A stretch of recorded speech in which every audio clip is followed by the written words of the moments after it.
नमस्कार दोस्तों, मैं अनुपमा श्रीवास्तव योग किरण चैनल में आप सभी का स्वागत करती हूँ। 21 जून योग दिवस की सभी को बहुत बहुत शुभकामनाएं। आज की वीडियो में हम करेंगे अंतर्राष्ट्रीय योग दिवस में किए जाने वाले आसन प्राणायाम के प्रोटोकॉल का अभ्यास।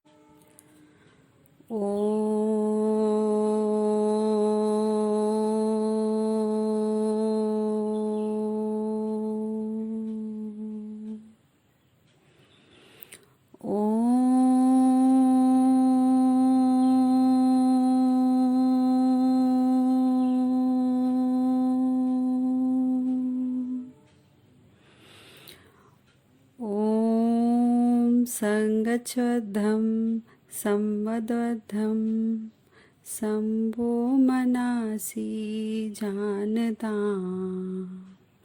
देवाभागं यथा पूर्वे सज्जनाना उपासते सज्जनाना उपासते। अर्थात हम सभी प्रेम से मिलकर चलें, मिलकर बोलें और सभी ज्ञानी बने। अपने पूर्वजों की भांति हम सभी अपने कर्तव्यों का पालन करें। सीधे खड़े होकर दोनों हाथों को कमर पर रखें। श्वास को धीरे धीरे बाहर निकालते हुए सिर को आगे की तरफ झुकाएं और अपनी ठुड़ी को गले से स्पर्श कराने की कोशिश करें। श्वास अंदर लेते हुए सिर को जितना पीछे ले जा सकते हो पीछे ले जाएं। यह एक चक्र पूर्ण हुआ। इसे 2 बार और दोहराएं।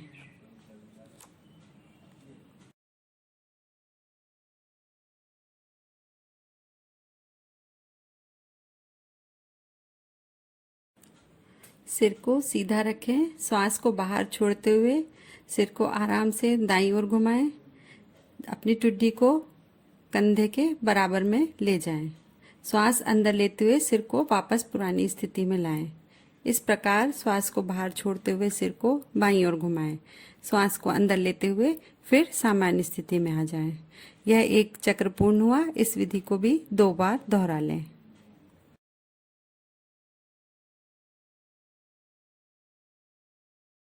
श्वास छोड़ते हुए सिर को आगे की ओर झुकाएं और ठुड्डी को सीने से स्पर्श कराने की कोशिश करें। श्वास अंदर लेते हुए सिर को धीरे धीरे घड़ी की सुई की दिशा में घुमाएं तथा वापस लाते समय श्वास को बाहर छोड़ें। इस प्रकार पूरी गर्दन 1 बार घुमाएं। इसके बाद अपनी गर्दन को एंटी क्लॉकवाइज घुमा लें। यह भी 3 बार करेंगे। गर्दन को आराम से घुमाएं जिससे कोई खिंचाव नहीं आनी चाहिए। कंधे को भी स्थिर रखना चाहिए।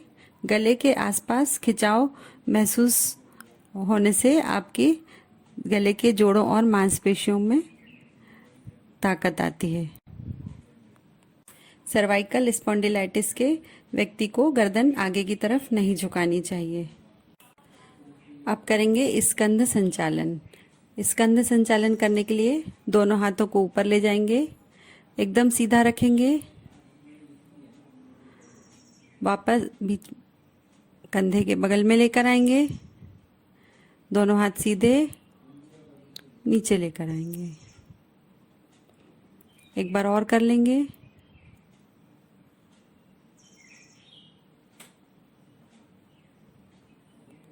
वापस।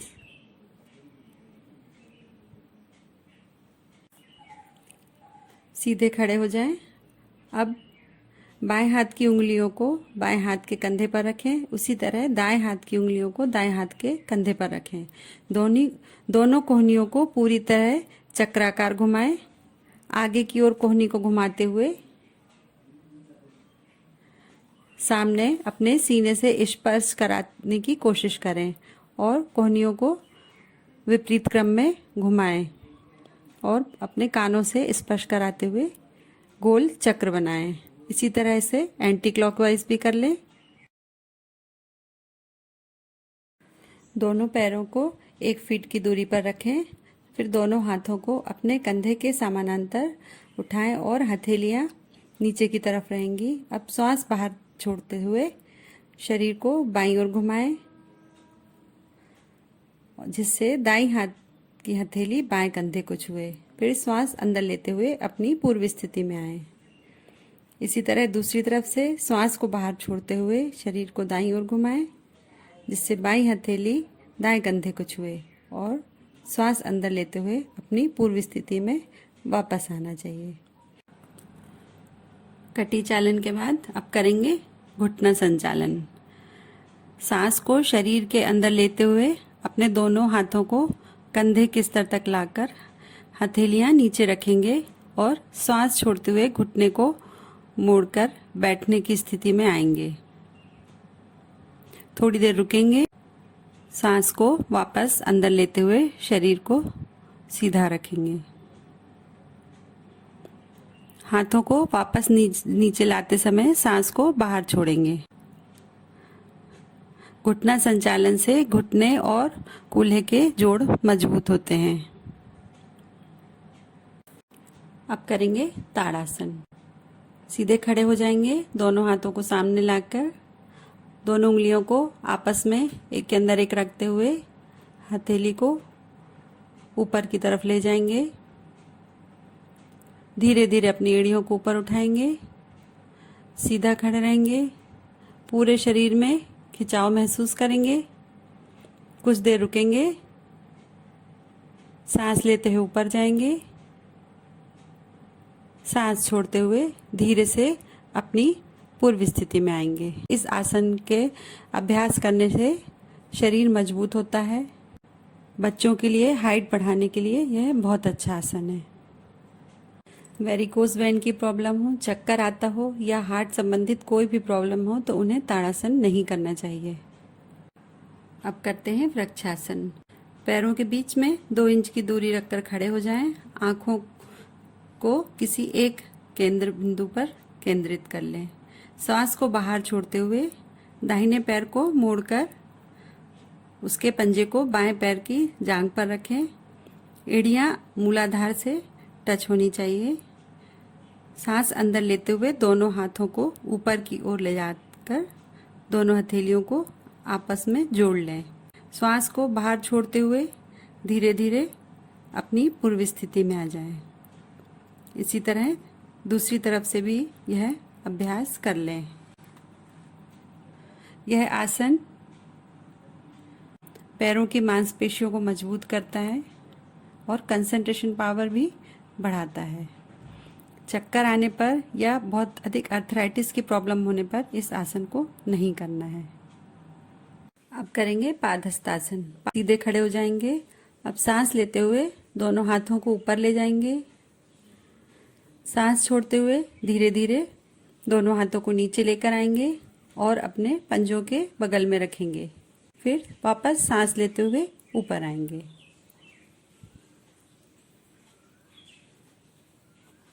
यह आसन मेरुदंड को लचीला बनाता है, कब्ज और महिलाओं में पीरियड संबंधित प्रॉब्लम को सॉल्व करता है। अब करेंगे अर्धचक्रासन। दोनों हाथों को कमर पर रखेंगे। उंगलियां बाहर की तरफ रहेंगी। पीछे की तरफ झुकेंगे। अपनी गर्दन में हल्का सा खिंचाव महसूस करेंगे। सांस लेते हुए पीछे झुकेंगे। कुछ देर उसी अवस्था में रहेंगे। 10 से 30 सेकंड सांसें नॉर्मल रहेंगी। श्वास बाहर छोड़ते हुए धीरे धीरे अपनी पुरानी स्थिति में आएंगे। अर्धचक्रासन से हमारा मेरुदंड लचीला होता है, गले की मांसपेशियों को मजबूत करता है, श्वसन क्षमता बढ़ाता है और सर्वाइकल स्पॉन्डिलाइटिस में भी बहुत लाभकारी है। यदि आपको चक्कर आता है तो यह आसन नहीं करना है। हाई ब्लड प्रेशर है तो भी पीछे झुकने वाले आसन नहीं करना है।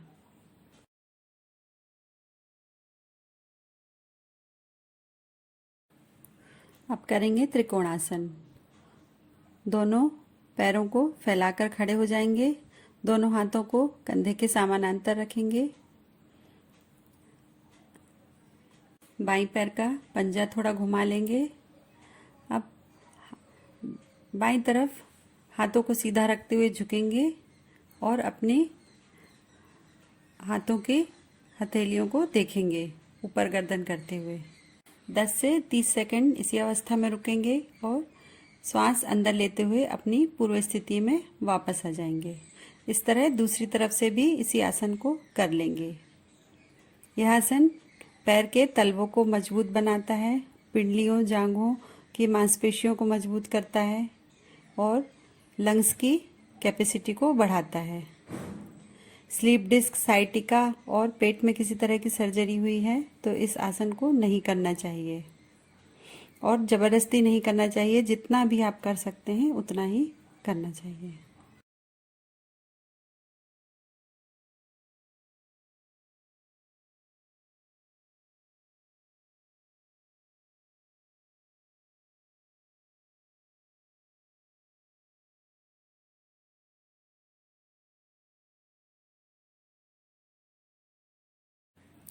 अब करेंगे भद्रासन। भद्र का अर्थ है दृढ़, सज्जन या सौभाग्यशाली होता है। दोनों पैरों को सामने की ओर सीधा फैलाकर बैठेंगे। अपने दोनों हाथों को अपने थाइस के बगल में रख लेंगे। यह स्थिति दंडासन की कहलाती है। पीठ को सीधा रखेंगे। अपने पैरों को मोड़ते हुए दोनों तलवों को पास पास ले आएंगे। श्वास बाहर छोड़ते हुए पैरों को, उंगलियों को हाथों से पकड़ लेंगे। एड़ियों को जितना हो सके मूलाधार के नजदीक ले आएंगे। आंखों को बंद करके सांसें नॉर्मल रखकर कुछ देर इसी अवस्था में रुकेंगे। भद्रासन से शरीर मजबूत होता है, मस्तिष्क में स्थिरता आती है, घुटने मजबूत होते हैं, घुटनों के दर्द में आराम मिलता है। खासकर महिलाओं में पीरियड संबंधी प्रॉब्लम में और बहुत फायदा करता है। पेट दर्द में भी आराम मिलता है।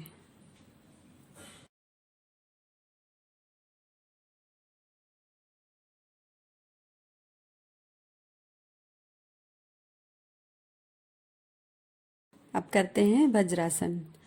दोनों पैरों को फैलाकर बैठ जाएंगे। अब पैरों को पीछे लाते हुए घुटनों के बल बैठेंगे। पीछे से दोनों अंगूठों को आपस में मिला लेंगे। हाथों को अपने घुटनों पर रखेंगे। यह है वज्रासन की स्थिति। इसमें कुछ देर विश्राम करेंगे। इस आसन से जांघें और पिंडलियां मजबूत होती हैं। रीढ़ की हड्डी को सीधा रखने में सहायता मिलती है और सबसे इम्पॉर्टेंट बात है कि यही एक सिर्फ ऐसा आसन है जिसे हम खाना खाने के बाद करते हैं और इससे पाचन शक्ति बढ़ती है। इसलिए रोज खाना खाने के बाद 15 मिनट इस आसन में जरूर बैठना चाहिए। घुटने के दर्द और एड़ियों में चोट लगी हो तो वज्रासन में ना बैठें। अब करेंगे अर्धोष्ट्रासन। वज्रासन में बैठे हुए ही अब घुटने के बल खड़े हो जाएंगे। अपने दोनों हाथों को कमर पर रखेंगे। हाथों को इस तरह रखेंगे कि उंगलियां नीचे की तरफ हों। अब पीछे झुकेंगे। कुछ देर इसी स्थिति में रुकने के बाद अपनी पूर्व स्थिति में लौट आएंगे। इस आसन से पीठ और गर्दन की मसल्स मजबूत होती हैं। कब्ज और पीठ दर्द से आराम मिलता है। अब करते हैं उष्ट्रासन। घुटनों के बल बैठ जाएंगे। अब अपने दोनों हाथों को धीरे धीरे पीछे लाते हुए अपने पैर के पंजों के ऊपर रखेंगे। आराम से करेंगे, कोई झटका नहीं देंगे। श्वास लेते हुए धीरे धीरे पीछे की ओर झुकेंगे। उष्ट्रासन आँखों के लिए बहुत अच्छा आसन है। पीठ दर्द और गले के लिए भी इसमें बहुत आराम मिलता है। थायराइड में बहुत फायदा होता है। पेट की चर्बी को कम करता है और पाचन तंत्र संबंधी क्रियाओं में, समस्याओं में बहुत लाभदायक है। आपको यदि हर्निया की प्रॉब्लम है, चक्कर आ रहा है या प्रेगनेंसी पीरियड है महिलाओं में तो यह आसन नहीं करना चाहिए।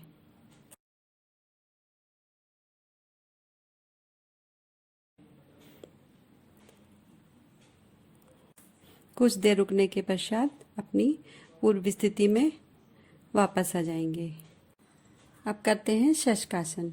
वज्रासन में बैठते हुए अपने दोनों घुटनों को दूर करेंगे। पीछे से पैर के अंगूठे आपस में टच होते रहेंगे। दोनों हथेलियों को दोनों घुटनों के बीच में रखेंगे।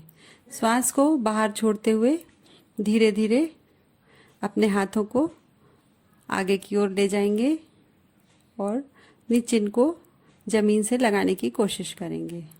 शशकासन से तनाव, क्रोध आदि में बहुत लाभ होता है। पाचन क्रिया को मजबूत करता है, कब्ज से मुक्ति दिलाता है और मन को शांत करता है। अधिक पीठ दर्द होने पर इसका अभ्यास नहीं करना चाहिए। आइए अब करते हैं उत्तान मंडूक आसन। सबसे पहले बैठ जाएंगे वज्रासन में। वज्रासन में बैठते हुए अपने पैर के अंगूठों को मिलाते हुए दोनों पैरों को दूर दूर फैला लेंगे। दोनों घुटने दूर दूर रहेंगे और पीछे से अंगूठे मिले हुए रहेंगे। अब अपने दाहिने हाथ को उठाकर बाएं कंधे पर और बाएं हाथ को उठाकर दाहिने कंधे पर रखेंगे। यह आसन हमारे लंग्स को मजबूत करता है, क्योंकि इसमें हमारे लंग्स पूरी तरह स्प्रेड हो जाते हैं और उनमें हवा भर जाती है। अतः उत्तान मंडूकासन से हमारे फेफड़ों की कार्य क्षमता में वृद्धि होती है। साथ ही साथ पीठ दर्द, गर्दन दर्द, सर्वाइकल, इसमें भी यह बहुत आराम देता है।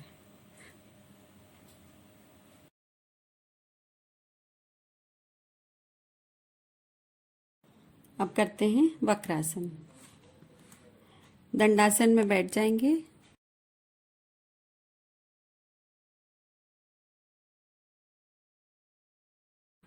दाएं पैर को मोड़ते हुए उसके पंजे को बाएं घुटने के बगल में रखेंगे।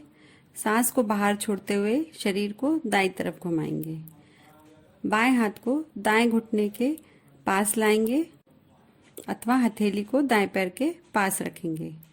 दाएं हाथ को पीछे ले जाएंगे और हथेली जमीन पर रखेंगे। इस स्थिति में 10 से 30 सेकंड तक रहेंगे। श्वास छोड़ते हुए अपनी पूर्व स्थिति में आ जाएंगे। इसी तरह दूसरी तरफ से भी यही अभ्यास कर लेंगे। यह आसन पैंक्रियास की शक्ति को बढ़ाता है और डायबिटीज में बहुत फायदा करता है। रीढ़ की हड्डी में लचीलापन लाता है और पेट की समस्याओं से मुक्ति दिलाता है। अधिक पीठ में दर्द होने पर आसन नहीं करना चाहिए।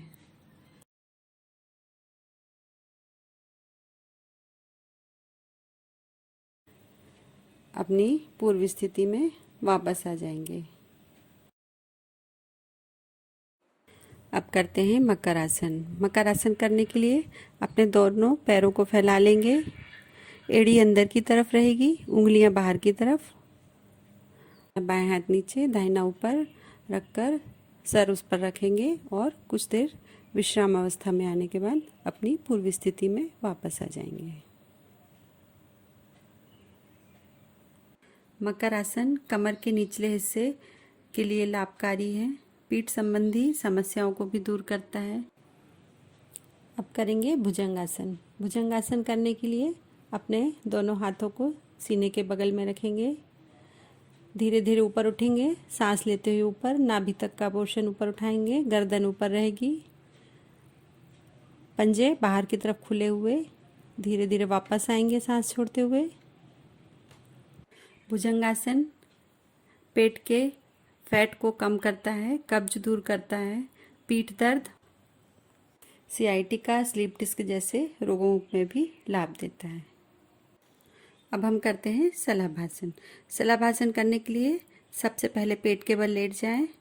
अपनी चिन को जमीन से टिकाकर दोनों हथेलियों को थाइस के नीचे रख लें। अब श्वास अंदर खींचते हुए घुटने को बिना मुड़े पैरों को जितना उठा सकें जमीन से ऊपर उठाएं।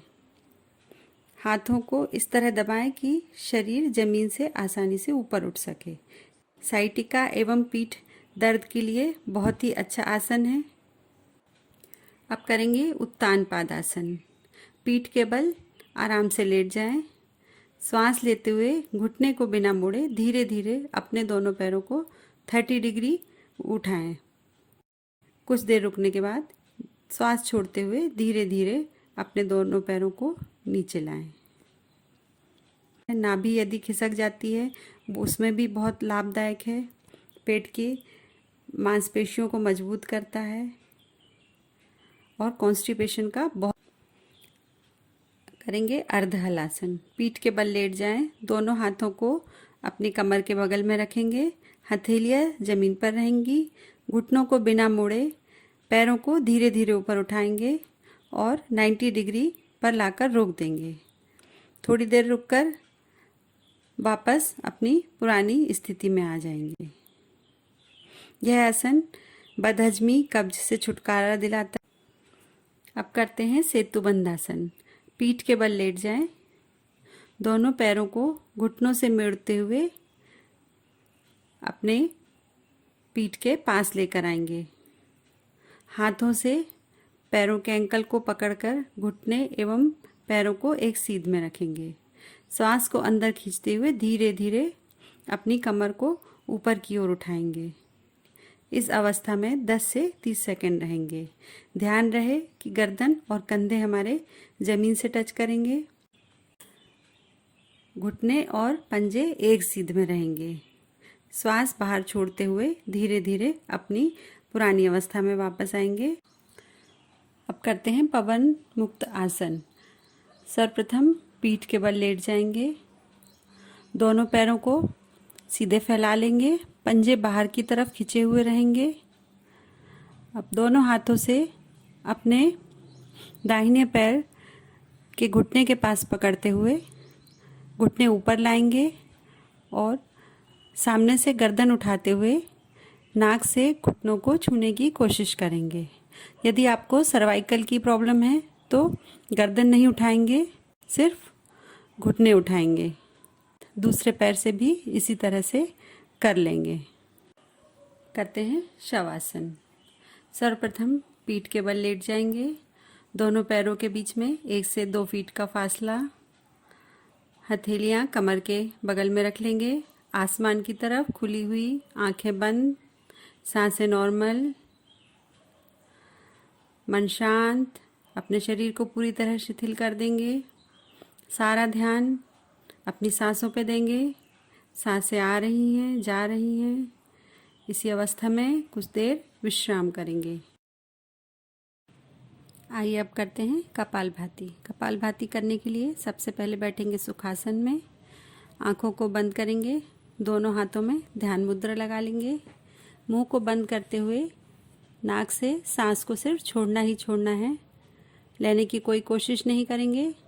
अपने आप ही सांस अंदर जाएगी। हमको सिर्फ सांस छोड़ने पर अपना ध्यान लगाना है।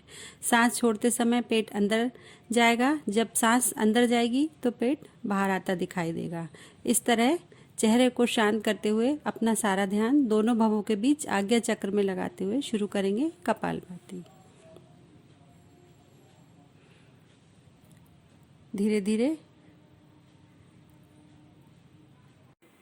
कपालभाति कपाल को शुद्ध करता है, कफ विकारों को समाप्त करता है, पूरे शरीर की कायाकल्प करके चेहरे को चमक देता है, नर्वस सिस्टम को पावरफुल बनाता है, साथ में पाचन तंत्र को भी मजबूत करता है।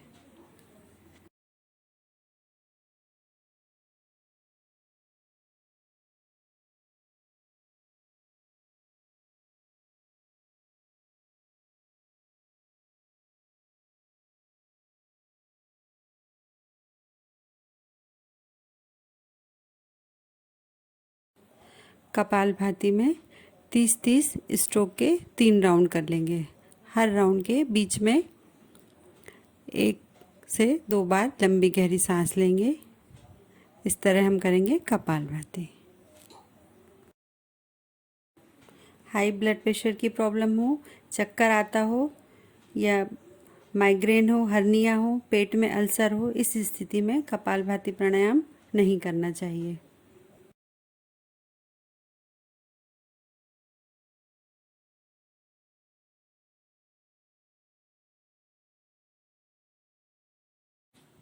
नाड़ी शोधन या अनुलोम विलोम प्राणायाम। किसी भी ध्यानात्मक आसन में बैठ जाएंगे। बाईं हथेली से ज्ञान मुद्रा और दाईं हथेली से नासाग्र मुद्रा लगाकर हम अपनी दाहिनी नाक को बंद करते हुए बाईं नाक से सांस लेंगे। बाईं नाक को बंद करेंगे, दाहिनी नाक से सांस छोड़ेंगे। दाहिनी नासिका से सांस को लेते हुए नासिका को बंद करके बाईं नासिका खोलकर उससे सांस छोड़ेंगे। फिर बाईं से लेंगे, बाईं को बंद करके दाहिनी से छोड़ेंगे। यही क्रम लगातार चलता रहेगा। शुरुआत में आपके सांस छोड़ने और लेने का क्रम 1:1 रहेगा। बाद में 2:1, 1 सेकंड लेना है और 2 सेकंड में सांस को छोड़ना है। अनुलोम विलोम प्राणायाम हमारे शरीर में एनर्जी को बढ़ाता है, तनाव और चिंता को कम करता है, सर्दी जुकाम कफ जैसे विकार को कम करता है, मन में निश्चलता लाता है और शांति प्रदान करता है। साथ में एकाग्रता बढ़ाने में भी सहायक करता है। पूरे शरीर को ऊर्जा देता है।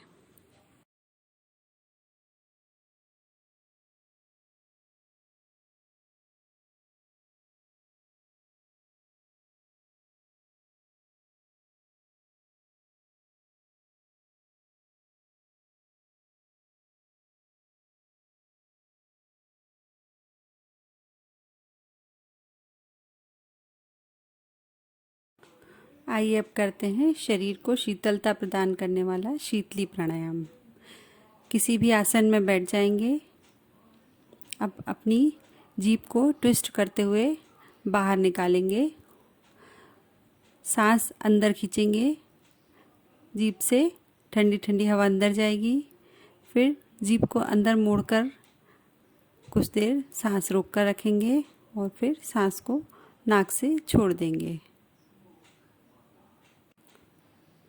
शीतली प्राणायाम हमारे रक्त को शुद्ध करता है, शरीर को शीतलता प्रदान करता है। गर्मियों में इसका विशेष लाभ है, प्यास हमें कम लगती है। आइए अब करते हैं भ्रामरी प्राणायाम। तालू से जीभ को लगाएंगे। अब दोनों हाथ अपने ऊपर लाते हुए अंगूठे से कान को बंद करेंगे। पहली उंगली माथे पर, दूसरी उंगली आँखों के मूल पर बंद करेंगे। आँखों को प्रेशर नहीं देना, आँखों पे हल्के से रखना है, नहीं तो आपकी आँखों में दर्द होने लगेगा। 2 उंगली गाल पर रखेंगे। अब अंदर ही अंदर भौरे के स्वर जैसे गुंजन जैसे करते हैं भौरे, वैसे आवाज़ निकालेंगे।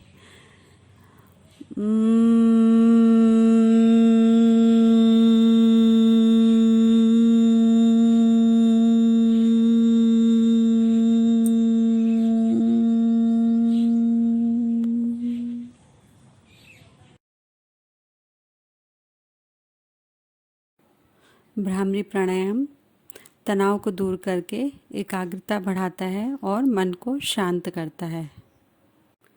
अब करेंगे ध्यान। किसी भी सुविधापूर्वक आसन में बैठ जाएंगे। अपनी बाईं हथेली के ऊपर दाहिनी हथेली को रखते हुए दोनों हथेलियों को अपनी गोद में रखेंगे। आंखें बंद करेंगे और ध्यान करेंगे। दोनों बाहों के बीच आज्ञा चक्र पर अपना ध्यान लगाएंगे और कुछ देर रुकेंगे ध्यान अवस्था में।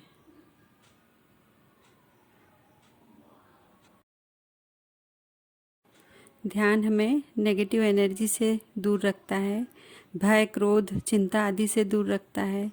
सकारात्मकता हमारे शरीर में प्रवेश करती है, मस्तिष्क शांत होता है और कंसंट्रेशन पावर बढ़ती है।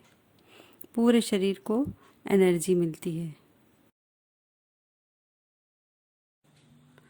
ओम सर्वे भवन्तु सुखिनः, सर्वे सन्तु निरामयाः, सर्वे भद्राणि पश्यन्तु, मा कश्चित् दुःखभाग् भवेत्। ओम शांति शांति शांति। सब सुखी हो, सब निरोग हो, सब निरामय हो, सब मंगल हो, कोई भी दुखी ना हो। ओम।